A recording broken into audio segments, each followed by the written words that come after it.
Welcome to another episode of Sound Connections. We sat down with Rhaelee this week and it was awesome. We got to talk all things staging, prints, music, content creation, teaching, very informational, very heartfelt. It was great. I had such a great time talking to her, and I hope you enjoy this Sound Connection. Welcome to another episode of Sound Connections. We are here with Rhaelee. You do everything. You are a teacher, you are a musician, you are a producer. Well, let's start with a list of the things that you don't do. Can you juggle? You know, I'll try for you, but I'm going to say it's going to look non-juggler. Yes. She's a non-juggler. Okay, yeah. I'll try. And owner of Androgynous Audio. Correct, yeah. Okay. So I want to start talking about music with you first. And the first thing I want to ask, and this is a question you've been asked a million times, but I'm going to ask it because I feel like I have to as a podcast host. What was the first song you remember leaving an impact on you? Oh, God. Love Will Keep Us Together by Captain and Tennille. Oh, good song. Yeah. That song was the first song that I felt like made me feel good. Because at the time, I was going through a lot in my personal life with just a lot of changes happening in my world. My parents were splitting, so that was new for me. I was just like, wow, you know, the dynamic here is changing. Mm-hmm. So the song really hit me, I think, even more because the concept behind it. Although I'm totally going to spill the beans here. They're not together anymore, obviously. So I don't know if you ever heard on the radio. I heard it randomly. How long ago is that? Like 5 years ago, 4 years ago? Something like that. I was listening. I was like, no, I'm like the most iconic song. That was the one that really hit me. And it also was the song that made me hang on to love, the idea of love, even though I hadn't seen it pan out in my own life. Mm-hmm. So that song for me is always, I think, going to be something. What age did you kind of hear that? What was the age? It was a long time, really, because I still sing that song sometimes. I mean, it's still a good song. It's still a great song. So for me, the first time I had ever heard it, I was probably maybe 7, 8 years old. And I sang that song constantly with my mom. Just continuous. Were you Captain or Tennille? Which one? Oh, she would dress me up like her. Like she would braid my hair, put the overalls on me, the hat. Like I would sing that. My mom was a big singer, so she had a PA, a sub. She actually had a 12-channel analog mixer at one point where she had everything kind of hooked up and going. So it was always around me, even though I didn't recognize that it was going to become such a huge part of my own life. Was it kind of looking back on it? Was it something subliminally that you were like, "Oh, I was destined to come to this level"? Sometimes I think about it now as a teacher and somebody that's building curriculum and writing this. I look back and I'm like, maybe that did definitely prepare me to be at the point that I'm at now. I think that had I not had it in my life at all or been so accessible to me, I wouldn't know half the things I know about the gear and the equipment I was around. I probably wouldn't be this into music because my mom threw every type of band at me that you could think of, every artist. I mean, she wanted me to sing everything, any genre. That's why now the music I create originally is multi-genre. It comes from a lot of different places. Mm-hmm. So that's just kind of the background of it, I guess. So what would you say was the first song when you heard it and you went, I want to do this. I want to either create music or I want to help others create music? Amy Winehouse's You Know I'm No Good was probably the first song where I was singing her voice because I started off vocally just trying to replicate all these beautiful singers. Male, female, didn't matter. Broadway, any type of background. It could be a different language. Also, I did a lot of different languages. Mm-hmm. So that was the first song vocally that she just made me feel something, like listening to her tone and her voice. Because it wasn't where she was singing from was somewhere that only she could get to. Mm-hmm. And I could tell because it was based on the experiences she lived. She was singing through her vibrational frequency of what her life is. So the things that she'd say and the lyrics that she sung, and then the way that she would sing, the rawness in her voice was the thing that I think captured me the most. I mean, Valerie's an iconic song, Back to Black's an iconic song. I studied those as well just because I loved her vocal stylings. Her as an artist, I would say captured me. And then also her production crew and just the people she worked with, how Rehab, one of the first songs that blew up for her, started with just a tambourine and things like that, where I just started to kind of get drug along into that. And how do you stop once one thing like pulls you? And it was more than just Amy. There were so many cool artists that I was listening to. I mean, I would say the Beatles were a huge inspiration. I would say Hendrix was a huge inspiration. Bowie. I mean, there's tons of people to me that I look up to at this point that changed perspectives for me in music. So when you hear anything Amy Winehouse, does it take you back to that moment, or has it changed for you in the time since you first heard it to where you are now? I would say when I hear it now, it definitely takes me back to certain moments that I've heard it before. I think music's funny in that way where it acts as a time capsule in certain ways, where when you hear a song, it can pull you back to that woman you were dating at that time, you know, or that game you're sitting at while you're watching your son run out on the basketball floor to that song. Like there's certain things that bring us to those moments. So, yeah. So how did you get your start once you made that conscious decision and you were like, yeah, I want to do this. I want to create music or help others create music. How did you start that process? What were your first steps? Going to school for it. So I went to college in Minneapolis downtown called IPR, Institute of Production Recording, and I got 2 degrees there. The first one was studio production and engineering. Second one, live sound and show production, which I felt they both kind of married each other in certain ways, which is why I wanted to do both degrees. Because I also recognize that live and studio, as much as they have similar things, they also have very different things too. And I wanted to know exactly what that was, so that way when I went out into the industry, I could pick, and do the things that made me happy and be a part of the projects that I wanted to be a part of. So did you always know where you kind of leaned, or was that something you discovered when you obviously got both degrees? I think I didn't ever know what I was going to do. I just knew I loved to sing. The other thing that I knew was that I loved music, because when I was thinking about where I wanted to go, I had originally started for psychology, because I was always interested in the psyche and people, the way that people talk and communicate and have relations with each other. So I wanted to get more into that world. So I started going for that. And then I realized as I was going, there was this talk that I had gone to, and a local guy had come in, and he was discussing all these things that he had done in his life. And he had said a few things that just changed my perspective. He said, there's only 20% of people in the world right now that are doing what they love. And 80% is a huge number to me. It hit me that people are waking up and doing things they don't necessarily love to do every day. And what good is that to them or anybody else if they're just showing up for the paycheck? Because you're not putting in any extra. You're also not putting in the passion needed to drive it forward for anybody else that might want to do it after you or go further than you. So, yeah, I would say that was the biggest thing for me that changed where I was going from psychology to all of a sudden thinking, okay, what have you been doing your whole life that makes you happy? Was that an immediate transition, or was that something immediate. you the second literally I thought about that, and the second I thought about why I was going for psychology and why I wasn't doing music, it seemed easy to me.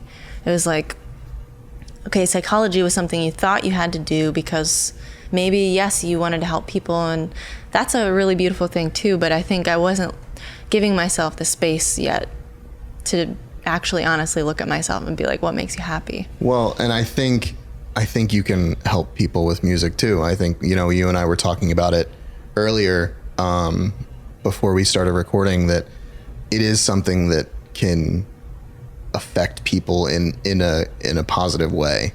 You know, the lyrics that you write down can mean something to you, but it can mean something totally different for someone else. And I think that you're still kind of in that business, if that makes sense. Definitely. Do you feel like there's any parallels in that, in having initially wanted to do something psychological based and then moving on into the music space? Definitely. I've shifted into binaural beats. I've shifted into doing studying on research with the way that frequencies affect the human body, the mind, our actions, all of that. Yeah, I've definitely been creating music based around my own, science. I believe we are scientists in our own right as sound engineers. I mean, we're supposed to be pushing the limits of what we've done before, trying new things, creating new things. So yeah, I would say psychology's helped me in the studio. It's helped me in live situations to understand where people are coming from, really, because some of that, like even talking about the way that we sleep at night and the way that we deal with stress and things like that, I'd never really quite understood how in depth it was affecting our human bodies and the way that we do our day-to-day, the way that we talk to people, and how open we can be to create. Because to be creative, you have to be open. You have to be in a space where you feel comfortable with people that you feel like you can express around.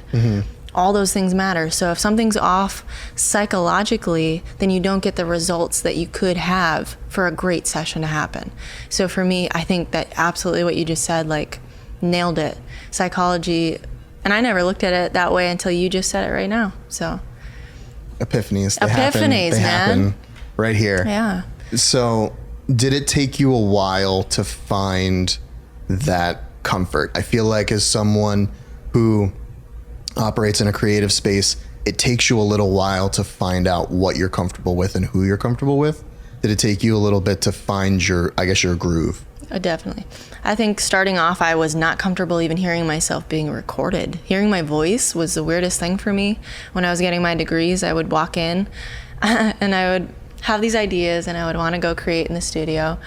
And I'd get in front of the mic and I'd start recording and I'd go listen back because I was working with, colleagues and students, other students. And I would sit there and I'd just be like, this is, no, like, you're just the hardest on yourself, of course. But it was the first time I had really heard my own voice, because it's different to sing. For me, it was different singing live and then trying to sing like other people for so long. To go and create something myself lyrically and record it and do all of that myself from scratch, it was just a whole different experience, because I'd been used to trying to sing these other complicated songs from these other artists, and it was just unique, different, and it switched up the way my brain was thinking, because I was used to one way of doing things. Right. So when did that switch kind of flip for you? Obviously it was a gradual process and it doesn't happen overnight. But how did you kind of condition yourself to flip that switch? I just kept trying. Really, it was just not giving up on going into the studio and continuing to write. Also, I just kept putting work in, because if you're not going to go to the studio and sit down with a pad and paper or a digital iPad or whatever you need to write or to compose or to play, like get in front of a piano, bring in a musician, a session musician, whatever it is that you need to write the song or do the thing, I just kept doing that, because I knew if I stopped that, then I wasn't going to have any results.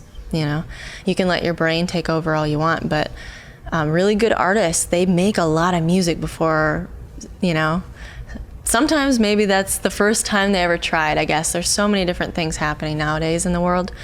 Some artists work their asses off to get to that point where they're pumping out music constantly until finally they reach that person or that audience that's right for them, and it pulls them into oblivion in a good way. And then there's those artists that might make that one hit sitting in their kitchen in Ohio with a laptop and a Shure SM7B, because that's all they needed. So really it's circumstance, and I think that it just depends on the situation. So would you say one of the best pieces of advice you could give for someone who's in that position is to just keep on it? Keep on it. Keep trying. Don't give up. And the biggest thing too is, and I would say the don't give up thing is cliche, yeah, but what are you doing day to day? What do you find yourself doing? If you've got another day job, let's say, that you're doing right now to make ends meet, then what are you spending when you get home? Are you spending that time towards the things you really want to be doing, like writing music? or if you're writing music full time, are you giving yourself that slot of time within the day to actually do it, to get it done? Because sometimes people, I feel like, have a hard time doing the thing I call schedule blocking, which is throughout your day, block off specific things that you want to fill your time with and do it. Set a reminder, set it on your Google Calendar. It's super easy, and do it. Hold yourself accountable, because... Do you find yourself doing that now even more than when you were in school and doing things like that? I had a regular planner when I was in college that I would just write everything in it. I was a big, pen to paper type of person. That way too. Yeah. Well, you retain it better. It's literally a scientific fact. It is. So everyone knows. Science. Science. I did that, but now that I've got my company and the staging stuff too, I get a lot of calendar invites from people where it just happens to work easier for me to say accept, and it goes right into the digital calendar.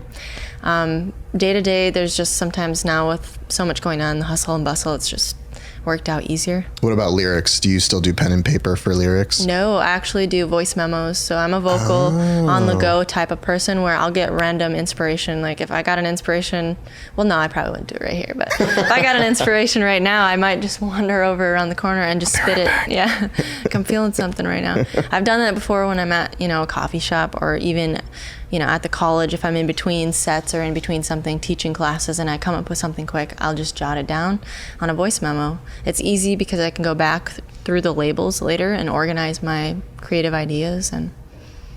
So walk me through kind of what your creative process would look like for a song that you were creating for yourself. From scratch?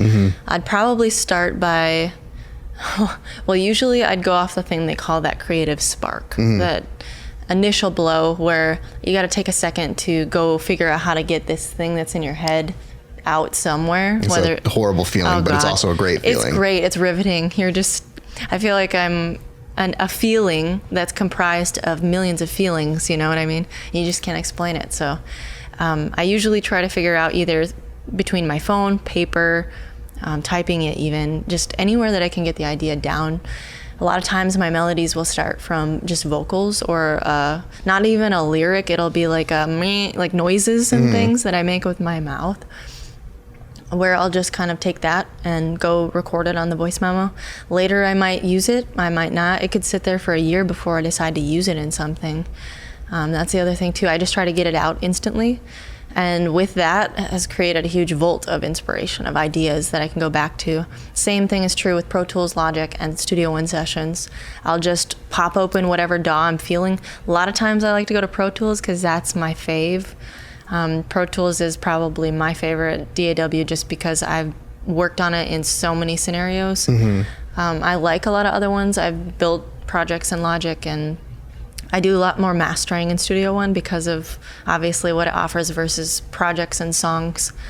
But with Pro Tools specifically, starting a song from scratch there, I'll just use my Nord Stage 3 and I'll just hook that up into my Apollo, and I'll either play organically using the actual sounds within the keyboard, or I might use my USB and go in and just do MIDI.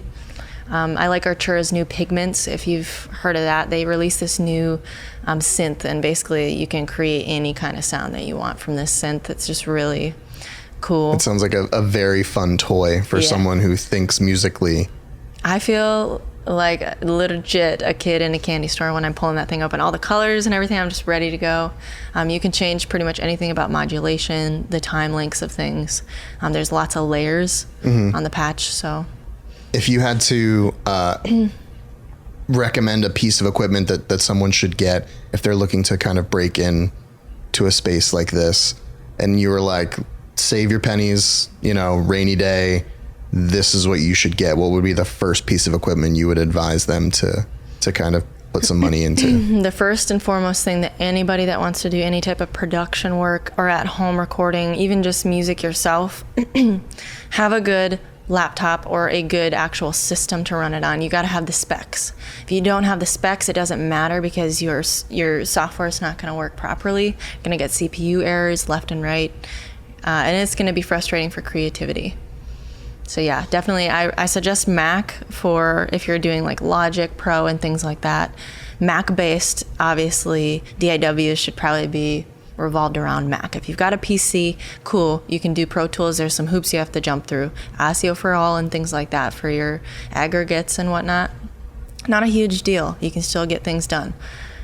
And then Studio One's good for both, so you can't go wrong. Nice. Yeah. There's a decision most creatives have to make at some point in their career. Do I need a mixer or an interface? Well, why not both? With Allen & Heath's ZI series, you get all the benefits of an analog mixer and a digital interface. The ZI series is versatile enough to fit in your home studio or in your travel bag while you're performing on the road. Plug directly into your computer and record each channel independently in your DAW, or send the master mix out to your speaker for your live performances. You can even plug your guitar straight into the ZI. And setup doesn't get any easier. Plug it in, turn it on, and you're good to go. If you want to see how easy it is to set up the ZI, we have several videos featuring the ZI series on the Mainline Marketing YouTube channel, including our home podcast setup video. So go check it out. So, moving on into the business side of things, when did you kind of make the commitment to like, I'm going to open my own spot. I'm going to do this my way. Mm-hmm. When did that kind of happen? That happened in Minneapolis when I graduated. When I had gotten both my degrees and I was finished, I actually asked a mentor of mine. I was like, his name's Peter Greenland. He was Princess Soundman for 12 years, one of his engineers. And I just went into his office one day and I was like, Pete, I'm like, okay, I want to invest in something, but I'm not really sure what I want to do. Because after college, I had been working really hard, saving money. And I just knew I didn't want to necessarily go into audio gear. I didn't know if that was the right move for me to do, investing in audio gear and renting out and becoming a rental house, things like that. Mm-hmm. And he was like, no, he's like, don't do audio gear. He's like, everyone and their mother has audio gear, because he had been around just, traveling and touring and renting things out with people. He's like, try staging. He said there's these hydraulic stages that are starting to make the industry really easy when it comes to show setups. They're quick. You don't need a ton of people to run them. So when it comes to crew, you don't have to pay 12 men to go out and set up stage decks. You only have to pay you and one other person, and half of it's a machine. So it's like playing a Game Boy. You're moving things up and down. Good stuff. That's right. Good stuff. So you're moving things. Get the worm light. The lights. Oh my God.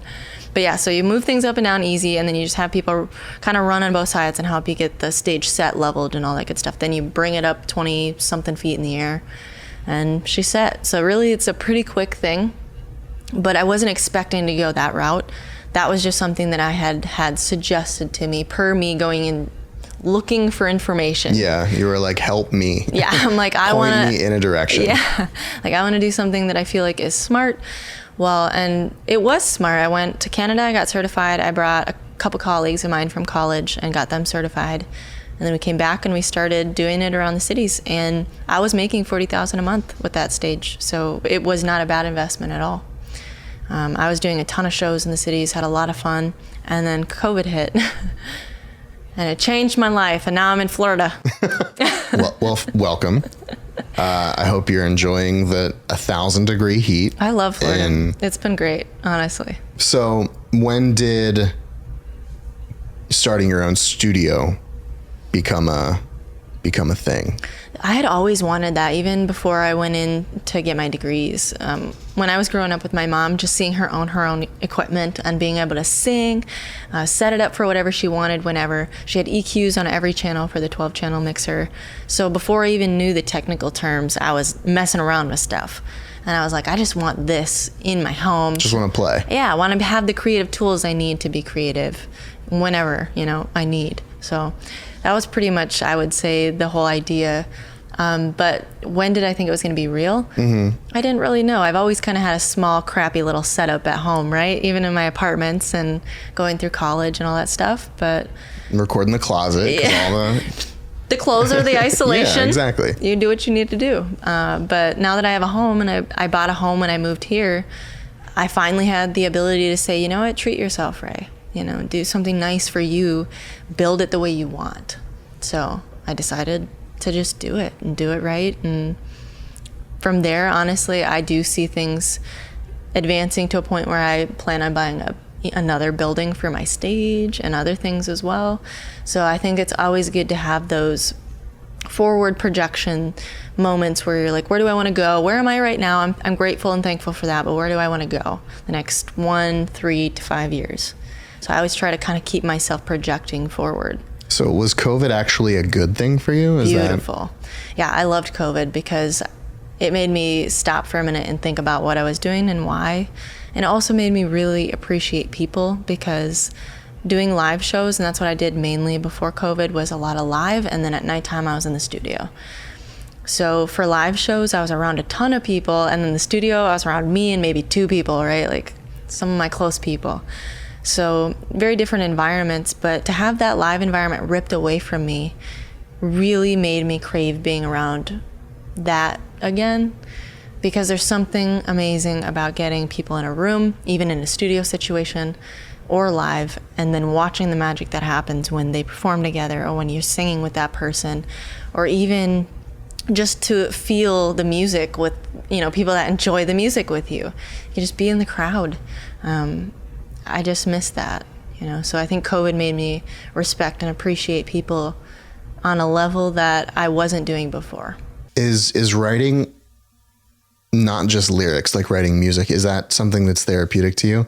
Is that something where you kind of get in a zone and you can kind of forget all the things, if there's something bothering you, or if you're tired, or if anything like that? Can you kind of get in a zone and leave outside, things behind? Definitely.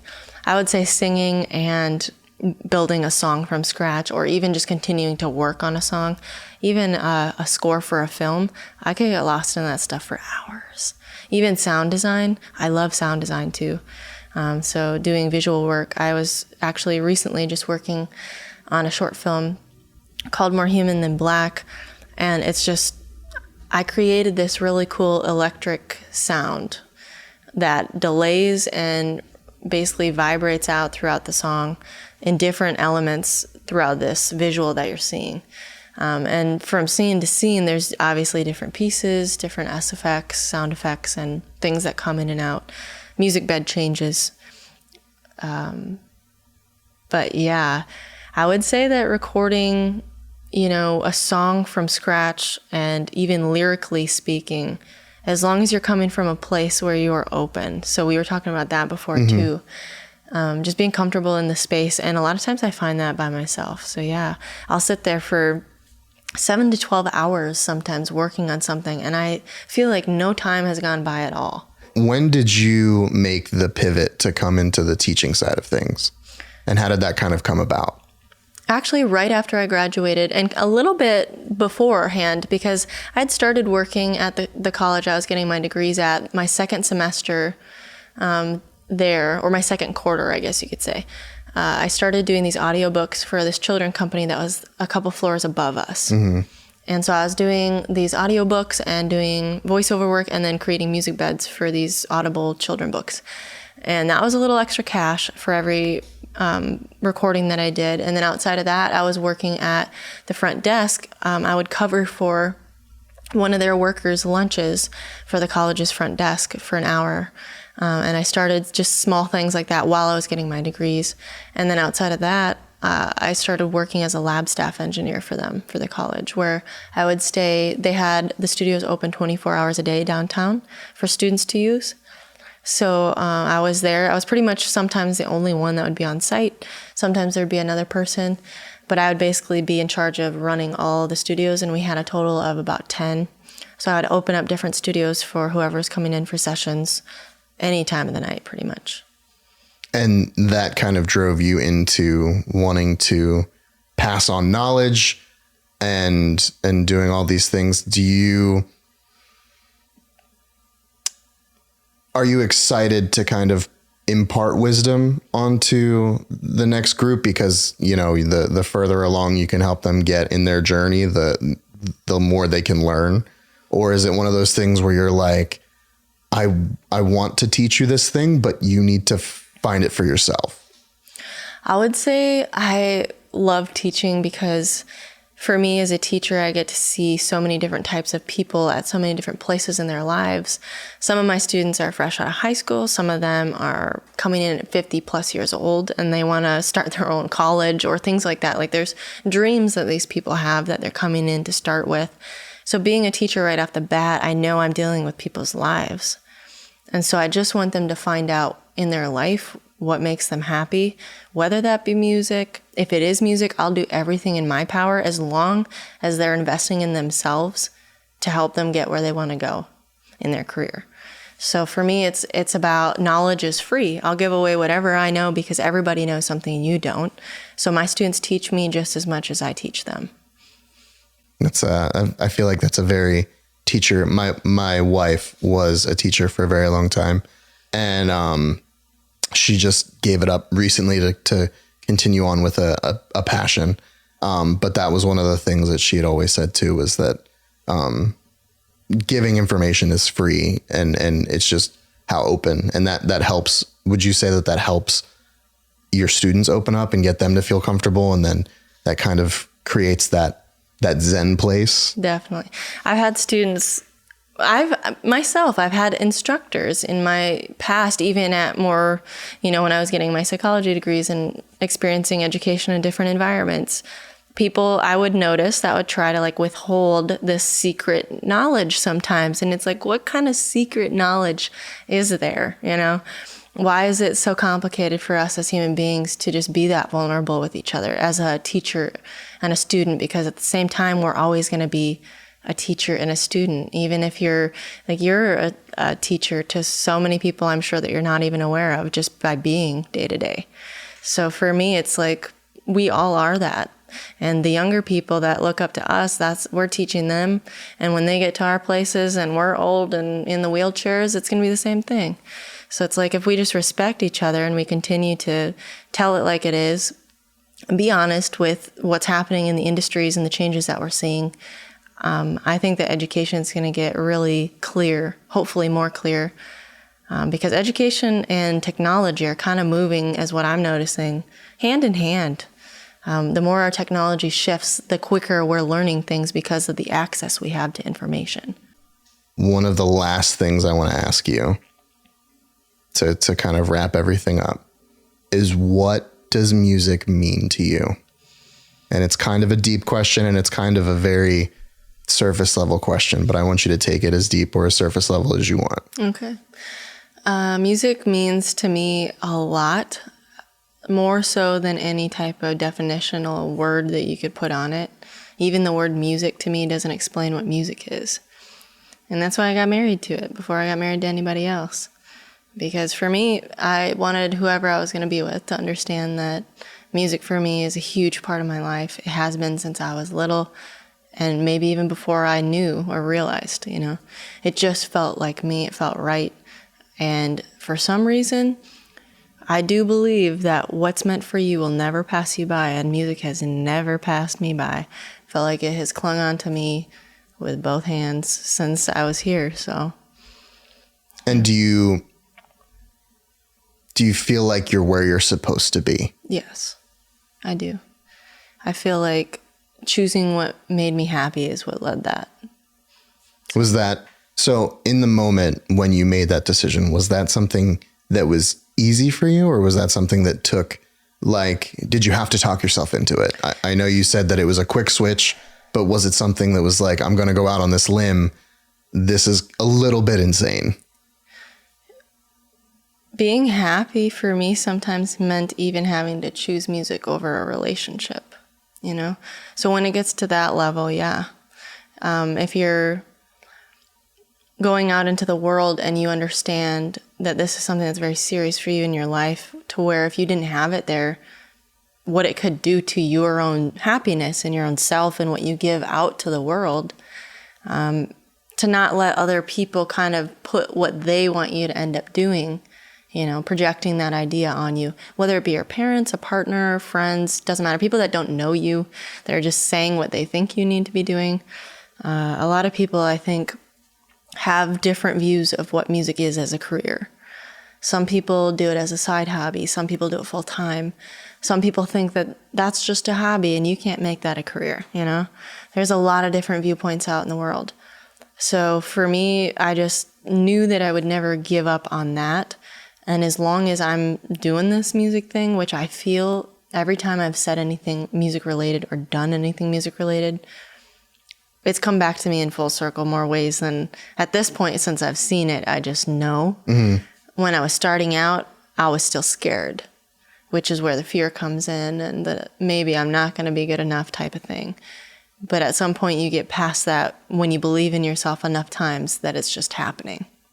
So if you could look at yourself, you could look at the little tiny baby version of yourself now and give any sort of insight, one sentence, one thought, what would you say? I honestly would just give her a hug. I wouldn't even say anything. I would just love that little Ray baby that I was seeing, because as a kid, I had a lot going on in my life throughout a lot of different transitions that really hurt. And so just to have the love that I knew I needed as a kid at that moment was all that I think would make the biggest difference. I wouldn't say that not having that at that time has changed me at this point, because it's made me a very loving person. Mm-hmm. But going through life, we all have our own experiences, you know, things that are our struggles and our story that make us us, that we had to become because we just aren't that right out the womb, you know? So yeah, I would definitely just give her a hug because we need a lot more love. Well, thank you so much for sitting and talking with me and coming and hanging out on Sound Connections. Where can people find you musically if they're looking to get a little bit of insight into who you are as a musician? I'm on all streaming platforms. I'm on Facebook, Instagram. You can just type in my first name, Rhaelee. It's spelt weird, so it's Rhaelee. And that's it. Thank you so much again for coming and hanging out. I appreciate it. And thank you for listening, guys. We'll see you all back here next time. Thanks for listening to another episode of Sound Connections, brought to you by Mainline Marketing in Winter Park, Florida. We hope you enjoyed everything you heard. We hope you enjoyed this Sound Connection. Guys, don't forget to like, comment, and subscribe if you're on YouTube, or subscribe wherever you listen to podcasts. We appreciate it, and we will see you all back here next time.